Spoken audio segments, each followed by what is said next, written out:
welcome once again. This is Alternative Rock Stand, and as promised, once again, something a little different. This week, we're at the StretchPad. We're going to be talking to the Stretch Marks, our special on the Stretch Marks, listening to the records, doing some silly things, and we'll see what's going to happen. First of all, welcome back. Let's introduce everybody here. Where Stretch Marks couldn't make it, we're Brian Adams. That's right. No, I'm Bill. Bill. Mark. Dick. Cal. Brian Adams, roadie. Otherwise known as Matt, sort of their manager, I guess. No, he's our accordion player. Accordion player, great. I guess, first of all, you were just recently back from a big 3-month tour. What's the first thing you did when you came back to Winnipeg? Slept. Unlocked the door. Unlocked the door, unloaded the gear. Yeah. Came upstairs, made sure everything was still here that we left. Sat for about 3 hours deciding what to do. Woke up whip. Read our junk mail. Had a then beer. decided to, it's time to get things organized. You mean like there's no welcoming party back? When you came back, there's nobody to say, hey, welcome back? It was 8 in the morning. Yeah. Our door was wide open. It was a blizzard. We drove all night through a blizzard. So, no, there was no welcoming committee. We had a couple of parties though, no doubt. The infamous parties at the StretchPad. Was anybody living here while you guys were gone, or what? Yeah, we had a couple of dogs and a cat and some birds. One of the dogs you used to see at McDonald's on the leash that would almost bite your leg off. We had them here, so everything was nice and secure. Yeah. They must have been pretty hungry. Not really. They kind of cannibalized. Most of our furniture was still. We left them a big pile of food before we left. Yeah. This one dog, the Whip, he cleaned out his food pretty good.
Okay, let's get back to, I guess, the tour.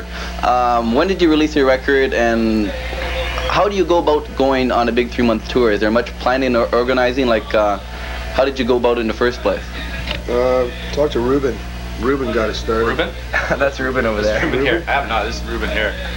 Somebody. Basically, the record was done, and we knew if we did a record, we would have to go out and promote the record. So naturally, we got Matt helped us out again, or Brian, or Ted, or whatever. Chet helped us out, and it was a matter of contacting people that have heard of us, and if they hadn't, we had to send them a promo kit, give them a date when we were hoping to be through their city, and that's basically how we started here in Winnipeg. No, actually, it was just people had heard of us in like 44 cities, and all at the same time they phoned and said, "Do you want to play?" So we sort of set it up that they would be day after day. These people had phoned, and we just said, "Hey, let's call it a tour." And that's how it was. Is that all right? Like, how far ahead do you plan? Okay, you're in one town, and how long do you know before you're playing in another town? Like, how long ahead of time is it set up? An hour? An hour. There was times we went for about 2-3 weeks in a row. We went playing solidly every night in a different state, in a different city, and then there was times where we had time off. But we had set it up until, I believe, Kansas City, which was the middle of November. We left the beginning of October, and that was close to about 15-20 shows I think we did. And then after that we did a tour with Channel 3, which that brought us to the plane every night. And then basically we started setting up, in that time we started setting up shows to the West Coast as we were coming home. So you really couldn't book a show 3 months in advance, because promoters don't really know what they're doing. So we confirmed the ones that we could, and we set up the ones that we had to set up on the road, with phoning back to our good friend and helper and secretary Elaine, and she would send them off a promo kit. So that's basically how we did it. It was half and half. I think a lot of it was set up before we left, and a lot of it we set up on the road. Turn the camera over here. Take a fast look. There's our good friend. Where are you going, Elaine? Come on. She's gone. I guess he made a lot more touring, did a couple of things, exposure to all sorts of people, and I guess he made more contacts, right? Like from... Oh, most definitely. Okay, like for, I'm thinking like how was it for, I guess, 3 things. Public response for people who've never seen you before, radio response, and newspapers and stuff like that. I think it was pretty good. Canada was really good. Like Canada, we did quite a few, radio interviews, and a lot of fanzines. In the States, it was varied. We were never told to leave the stage. No, we had a pretty good response, I think, in most places we played, so we were pretty Play happy. people where cities have heard of you, and you've got good radio response. With the new album, we found we were getting a lot of good radio airplay, and people were coming down maybe because of one song. Bad Woman Rising was giving us a lot of airplay on stations that normally wouldn't touch anything else, but they touched that song. So there's people coming down to hear that. There's people that heard the EP. There's people that read about you. And you add it all together, and you can build a good following, and there can be a small amount of people who come out, and if you're supporting another band with a bigger name, well, okay, that's even better for you, because you're being exposed to those people that normally wouldn't come out. So I think in all 3 aspects of what you said, it was all an overall success. John Fogerty's now been able to release a new album, I think, right. largely due to that song. Largely due to those royalty checks we sent him. Well, how's Bill? And change.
brain. Force you to that makes it right. Telling you and asking you so many do it wrong. Get up with the so much that my illusions will fall. Call you out the hood of shit they're going to a slaughter. Feeling it was right for you and I'm pushing on follow. Somebody that I took you and the job is like a snake. Tell me you didn't realize just what the hell to say. Call you out the hood of shit they're going to a slaughter. Feeling it was right for you and I'm pushing on follow.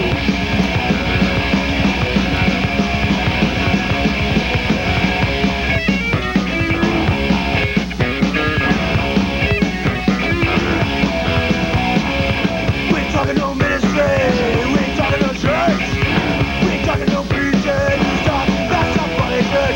Tell me how this is right, tell me how this is wrong. Stand up, stand up and fight.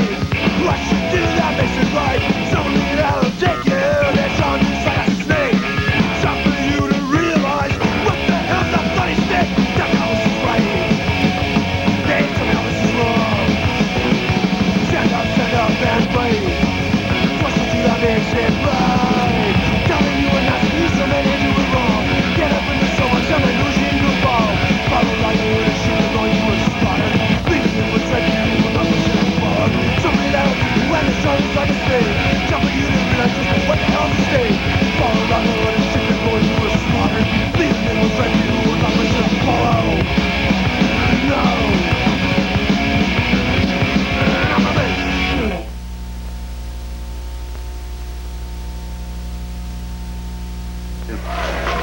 Yeah, Pete, where'd it go? Where'd it go? Oh, there we go. We already took it to Pyramid. We didn't even mention that. Stretch Marks, their debut album, they had an EP just before called Who's in Charge. They have now a record called What You See. How many records are printed up?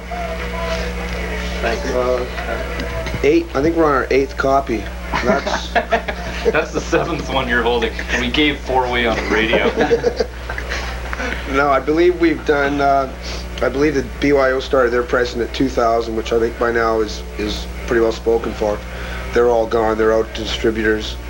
We pressed 1,000 in Canada on Headbutt, and we just got word the other day they're going to start pressing in England. 1,500 copies are going to start pressing that. So overall, that's over 4,000, I guess, being pressed.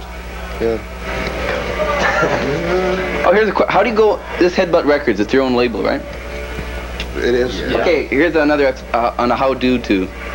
How do you start a record company? You get a bunch of candles and you melt them down. Serious, Matt? How to 4 easy collect- Is there a president or something, or like what? How do you go about it? Well, our president ran away. Gene right. ran away. That's right. Gene and, Absconded all the funds and took off to the WWF in LA. yeah. But no, it's just it arose out of necessity. We were a band. We wanted to put out a record. We wanted to do it ourselves, and we just did it. A lot of work, a lot of help from people like Matt. These Headbutt Records. That's right. And there's another group on Headbutt Records too, somewhere it's in, right? Too? Yeah, Unwanted, right. It's just right now we started it as a way of putting our own record out, and why not think of a thing and a label for our record company, and we came up with Headbutt. We licensed it, or legalized it, paid the money, and Registered.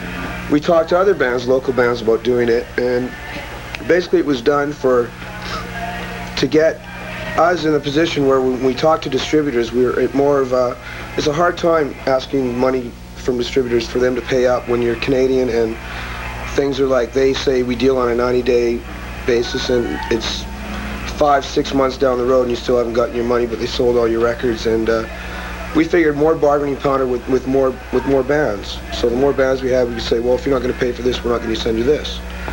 And as it turned out, we were hoping that we could raise enough money with sale of other records, use the profits from those records to take another local band and put them in the studio at our expense. And right now we haven't.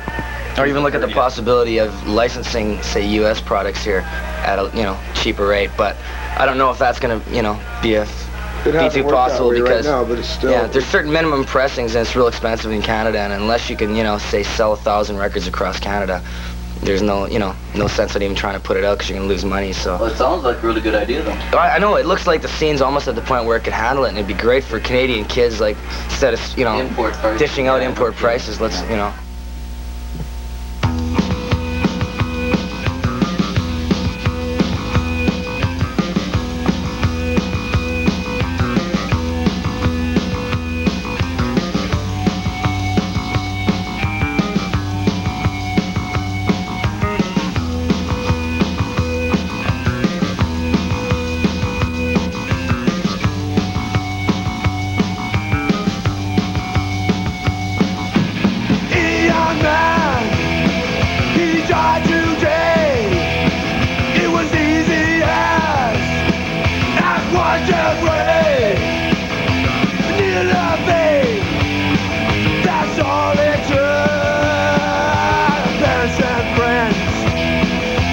really shook. He said it was junk.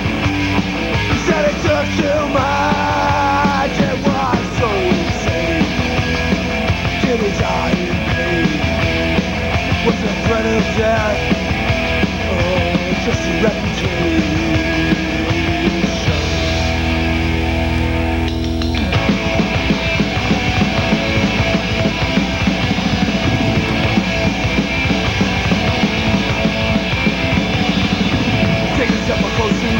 Have a look at you. Seen a friend who's going under, but you understand one move. He's just another tragedy, a victim of society. She's just another tragedy, a fucking gratitude. Just another tragedy, a victim of society. She's just another tragedy, fucking gratitude. How can they stay fine when the rest is slowing down? You felt the pressure, see the high, find a bit of what? They can say another the cops will say tragedy, the friend will say he's rough. Well, I'm mad, you left go.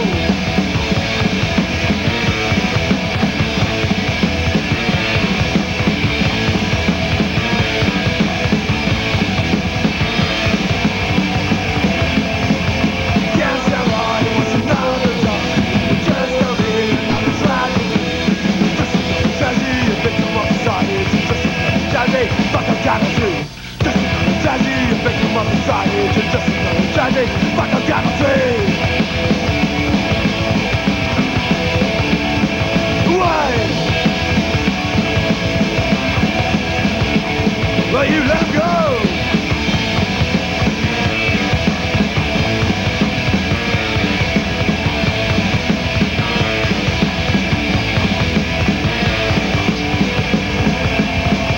Can't somebody wants another job? Well, we just don't need another tragedy. Just another tragedy, a victim of society. Just another tragedy, a fucking gratitude.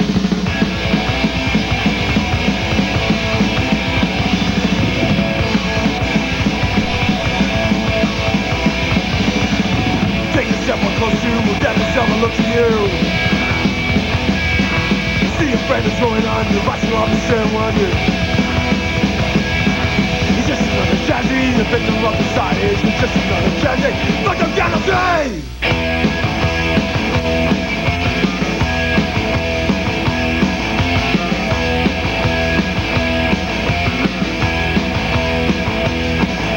What gives you your craving?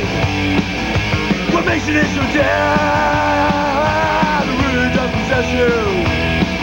For your 20-minute high, you thought you seen an angel. Watch the angels of death.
hooked up? on our mail. How'd you get hooked up with BYO Records?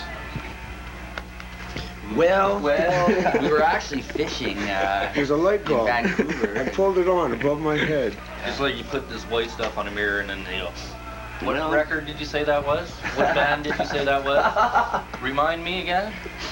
And then a few more, well... Tell them the story, Mark. Well, Youth Brigade came through town a while Sad, back. long story. Social Distortion.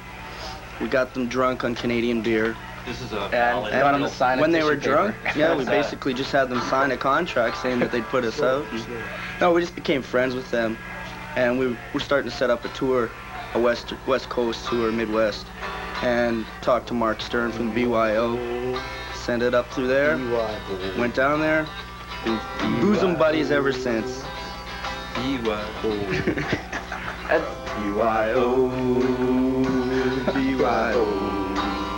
Oh, how I love The BYO.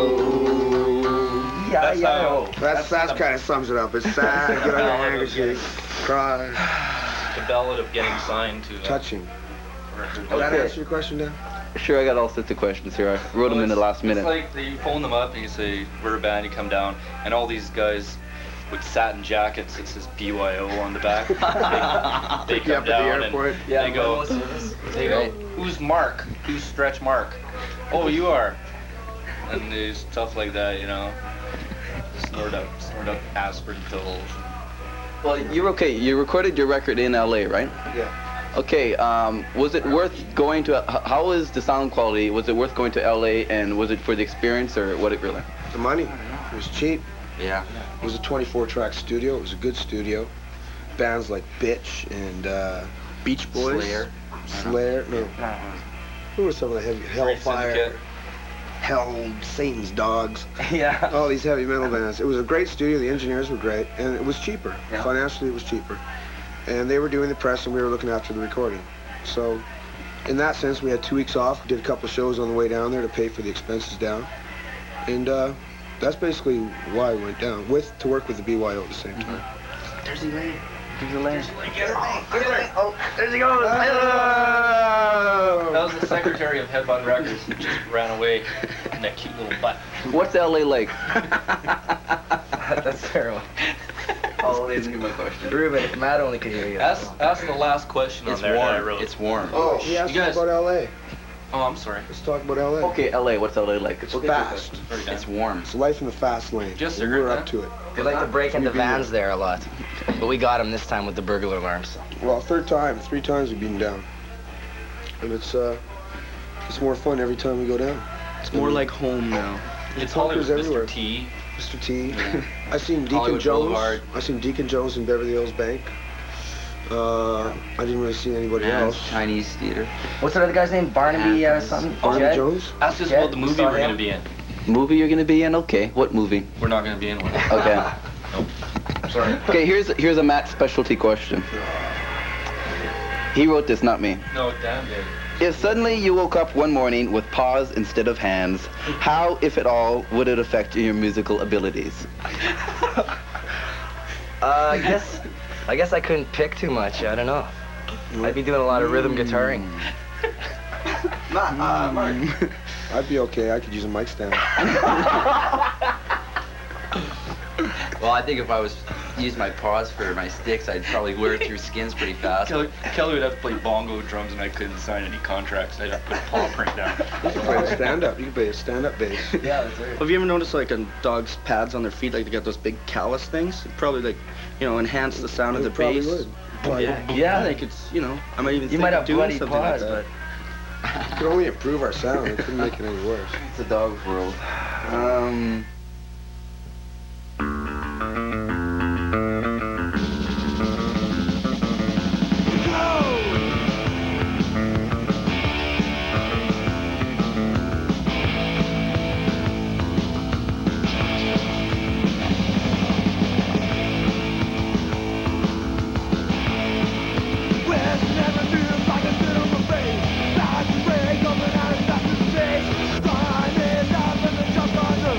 Now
said, match in my grave.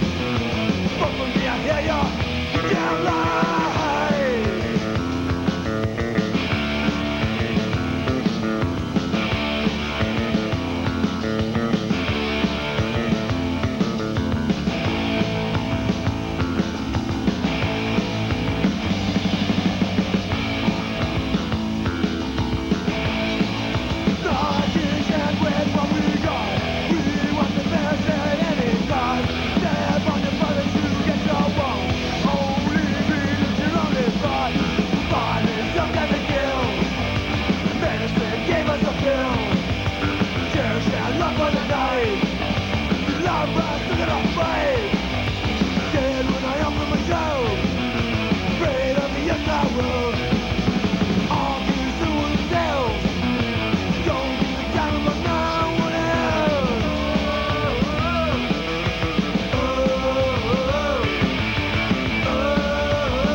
Wake up, drive, set up gear, play, drink, sleep. Or don't sleep. Or drive to the next place. Or drive to the next place. Not necessarily in that order. Yes. There was like, you could go 3 days with driving every night after a show and driving to get to that show during all day and all night. And you would drink when you pulled up to play the show, and then you would drink after the show on your drive to the next show. Because you were so thirsty from playing, and you know. It varied. It varied if we had a show the next day, and it varied if we didn't have to travel that far for a show the next day. And we played day after day. I mean, you know, you pretty well, if you had an 8-hour drive or a 20-hour drive, you could either spend the night, which meant someone putting you up, and we're fortunate we met great people in every town that put us up, and you would stay up and you would talk. You know, you'd talk till 6 in the morning, you'd sleep for 4 or 5 hours, and then you'd just grab your clothes, take maybe, if you're fortunate, you get a shower, brush your teeth, of course, Mom, and change your underwear? Change your underwear. No, come on, we didn't do that. Yeah, I changed with Dick changed with Or you send 2 guys to a hotel and go, yeah, we want to rent a room for a night, we're traveling, just the 2 of us, and you get the room and the door open.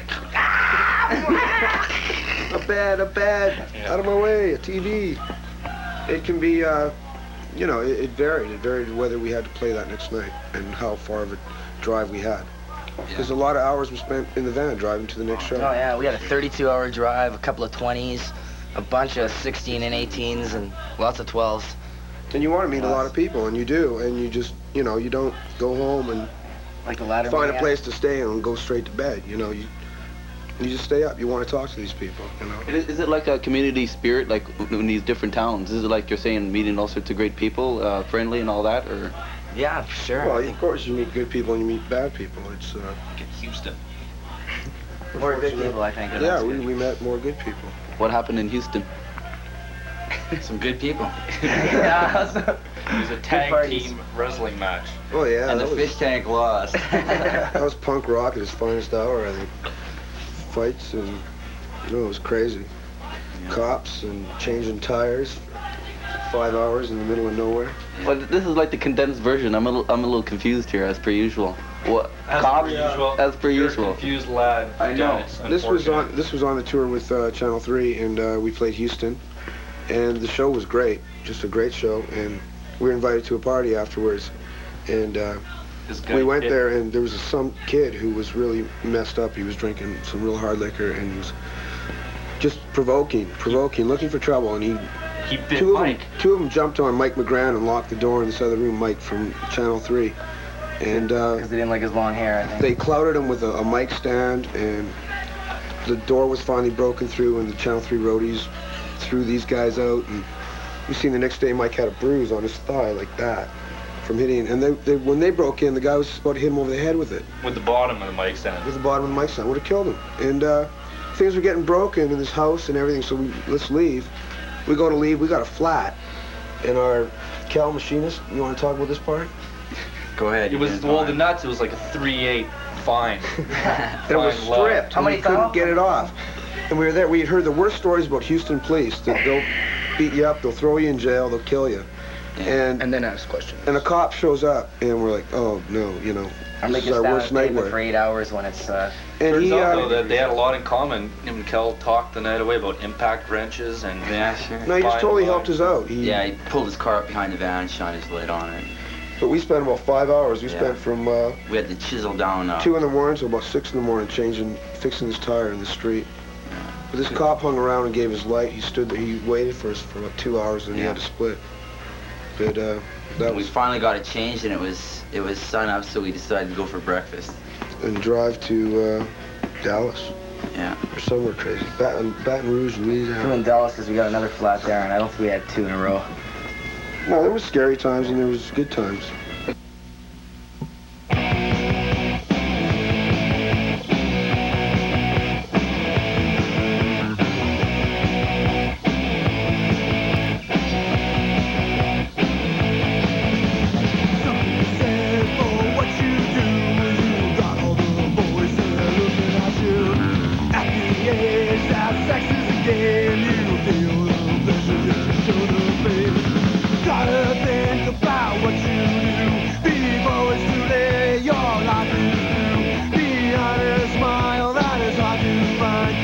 Misery and pain, it's deep inside.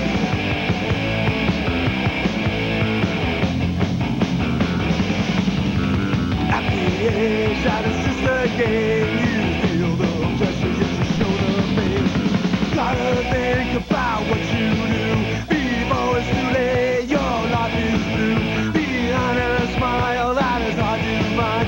The misery and pain, it's deep inside.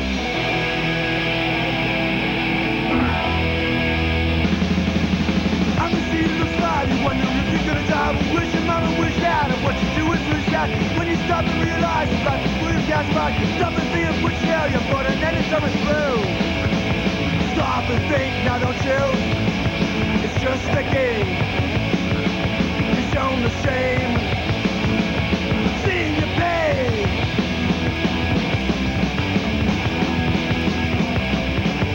When you stop to realize it's like a blue gas pipe. You stop and think of which hell you put an end to summer through. Stop and think, now don't you? It's just a game. Show the shame. Everybody see your pain.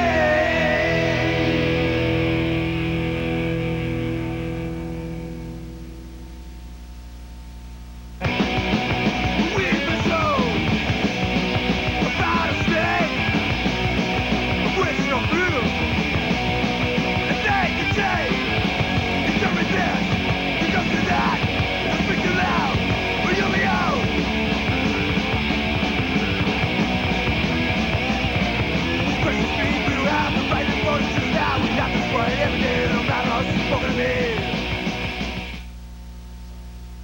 have people, like you're saying, okay, what's some of your better times? What was some of the best gigs you had? Cocktail hour in the band. Martin was all about those. Well, Montreal was good. Yeah. Toronto was good. Yeah. Boston was good, people-wise. Yeah. Show was like not too bad. Minneapolis was great. It was one of our Soul best. Asylum. Albuquerque, New Mexico, Albuquerque was a good rules. show. for I sure. liked it. Yeah. Houston. Minneapolis. Oh yeah, I used to. All the Canadian shows, Vancouver, Edmonton, Orlando. Calgary. Florida. Of course, Los Angeles. Orlando, Tampa yeah, that was Bay. great too. Well, that was pretty amazing. Memphis, Tennessee was pretty. Okay, give me an example on one of the shows, like exactly what happened, how'd it go? Okay, well they write up a set sheet, and they decide what they play, and Bill like will play an E, Mark might play lower A, Kel will be hitting the ride and the snare. Big ride. and Come snare. on. Dick will sing. People Okay, will no, we had dance. some Not quite so exactly, yeah, you're saying? Well, we played a show in the Olympic in LA. There was like supposedly over 3,000 kids there, and it was like kids doing like double gainers off the PA, which is like AC/DC's old PA or something. Yeah, It was crazy, man. They finally had to put security on top of the PA so people wouldn't climb up and jump off. It was like manic. It was really big crazy. production. We did a Golden Boy show before, and there was like 1,000 people. And this show, we were told shows at the Olympic are really nuts. And I guess we found out. Yeah. We literally found out. It was crazy, but it was great. You know, that many people, just a wave of people. It was happening. Then we played San Francisco 2 nights later, and we, what more do you want out of life?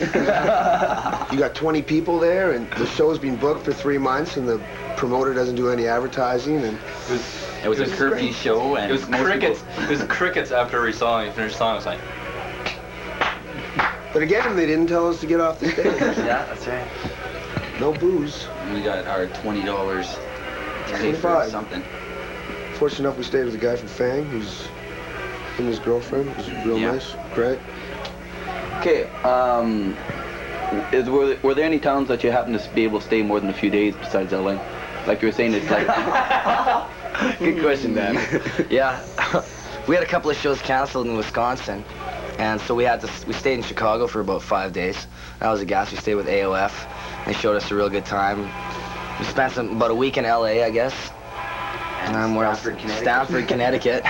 At art Hotbed gallery. of. They had New York graffiti art in their gallery. It was really sharp. It was a good They had- place. Yeah, the artists came out down to Connecticut and they painted the whole side of one of the walls with the graffiti art. Really amazing. I it's couldn't not like believe it. anarchy graffiti art. right? Yeah, it's like really fine art. Very colorful, a lot of faces and eyes and stuff, and Noses. different letters and bubbles and lines and Bubbles and faces. Kel's Bubbles our with little official art squares on critic, as you might have noticed. But that was a rough time there because we spent a solid week there, and also it was just Want to know what we ate? fluffernutters. Fluffernutter, yeah. We Hot should introduce it to dogs. Canada. It would Fluffernutter. sweep the nation. What is it? It's like Bologna. no, it's like Bologna. it's not like liquid bologna. marshmallows in a jar, and you have it with peanut butter. It's great. Fluffernutter sandwiches rule. it's pretty sweet, It's way better than honey. but it's good. I think you folks out there would appreciate it. Oh yeah. We'll keep that in mind. Talk to your congressman. We want Fluffernutter and Harold Snaps. Fluffernutters for the nation. Okay, how long has Stretch Marks been together now? Too long. Well, since the first show that we did with you, Dan, was how long ago? Goes back a couple of years now. Yeah. 3.5 years, I guess, playing. Okay. You've grown up a lot since I then. have? Yeah. Oh no. You've matured in No. many ways. No. Many ways. You're more Yeah, but No, he's that's lost my the question beard, for though, you. so he looks younger now. I don't know. You've got a new The watch. young lad Yeah. face again, or what? Yeah, new watch for Christmas. No, compare Stretch Marks now to years ago. How's the progression? What's happened? It's a geometric progression. It's known as a Fibonacci. It consists of a series of prime numbers that aren't repeated until the 15th number. I'm waiting for this joke to end. Okay, it's different. Okay, Kel's That's the simplified meaning. bedroom used to be upstairs, and he moved. No, it was downstairs, and he moved up, and Dick moved in, and they used to practice over there, And over there. over there, Over there. and then over there. But we started here, and now we're back to here when we originally started. Yeah, this is the original. This is the only spot for practicing. Uh-huh. It's like And we started Natural out acoustics. the Liz Hall, and we're back there again. I think also we started out with 13 songs and now we're I think we got 15. 14. 14, yeah. We just got that new one last week. No, I think people that have listened to the EP and the new LP, I mean, right there, you notice we've taken some criticism saying that it's not, you've lost a lot of, I don't know what, from the EP to the LP. But I think we all progressed musically, and I think our tastes have changed a little more. I think I don't think we're really satisfied. We really still don't know really what we want to still play. And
Yes, definitely. I've always noticed you seem to have a deep liking for wrestling. How did this develop? I mean, just a guess. It's sexual, I think. Well, wrestlers look really good in tights. I'll tell you, pan to Tito up there. And Yeah, pan up to Tito on the wall. Don't be able to see him. Tito's a bum, for sure. the flying drop. Notice he was slagging the stretch marks, so we had to tape up his mouth. Had to wire him shut. Yeah, you got a lot of interesting posters around here too. It's wrestling's like cardigans. It's a trend that's been going on for so long, and people are just starting to take notice. But we again noticed it just a bit sooner than everybody else did. And we're trying to capitalize on it. Hey, Dan, how come we don't get clip-on microphones like Johnny Carson? We're poor. Rockstan can't afford them? No, he had them before. Me and Tara were on there. I was in the studio. Okay, this whole business of future plans and all that. How is it with this album? Is it profitable to do more? In other words, You buy some. Yeah. Or buy 500 copies or a LP then? No, I think it's like, we put out the album in Canada, so it'd be cheaper, so, you know, kids in Canada would have more of a, you know, a means to go out and say buy products. yeah.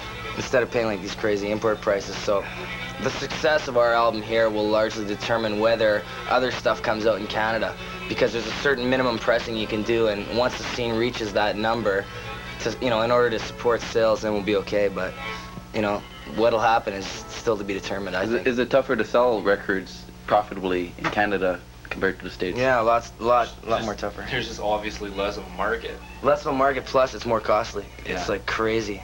The actual product itself to make is, at least twice as much. Like in LA, you can go down and you can say, give me 20 copies of the record tomorrow, and you can get them. But here it's like minimum order of 1,000. It's. And even then, it can be like 1,050, or it can be 950, depending on when they press the button and the press stops.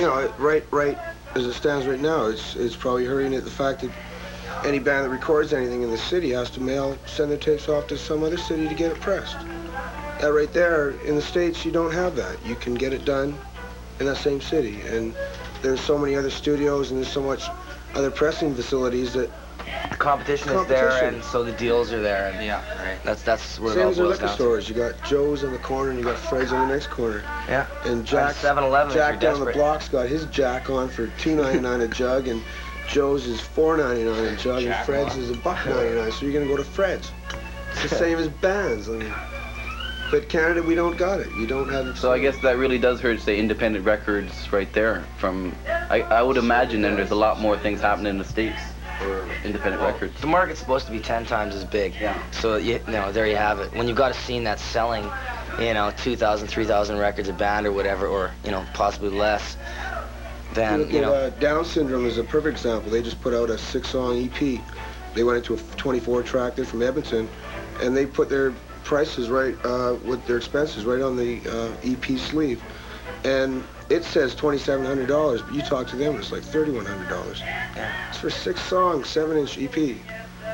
Something's wrong, So 1,000 copies of that, and you're talking $3. Camera guys telling me we're running out of time. Any last things you want to say? We wanted to ask you. Oh wait, no, I forgot this one thing.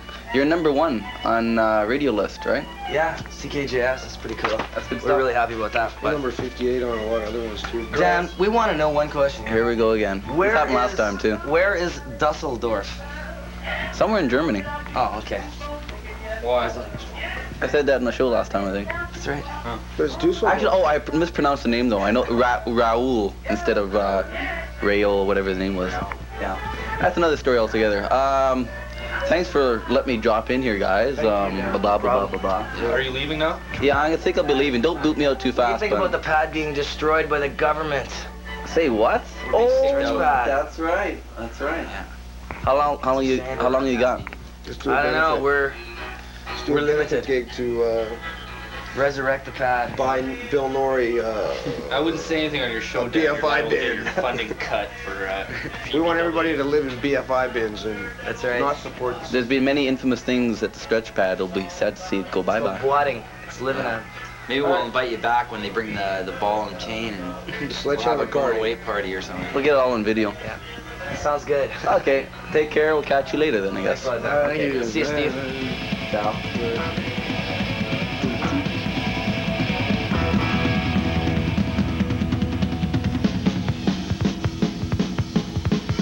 At the end of the night, it's gonna be a funny fight. I know I'm going to lose.